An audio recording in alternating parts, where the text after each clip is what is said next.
Jamie is wrapping up her PhD in planetary science at the University of Arizona. But before moving on to bigger and better things, she organized the Art of Planetary Science exhibition. I started this art show a few years ago to really try and reach out to the public, to a different sector of the public than we normally target with our science outreach efforts, which is the art community. It's a demographic of people that commonly, people tend to think that artists and scientists are very different from each other and that, they have very different kinds of personalities or whatever. But, we as scientists know that that is not necessarily true. What we wanted to do with the show was to really show to people why it is that science is beautiful.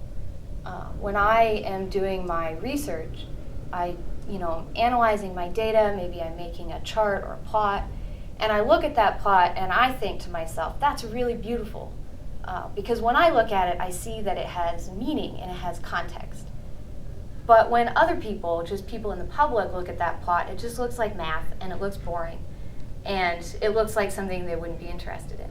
So I thought, how can we show this side of science to people? How can we show them that the science is elegant and that does have beauty to it? So we started the art show. And at the show, we display artwork from local artists, mostly local artists, where we ask them to submit work that is inspired by planetary science or astronomy or geology.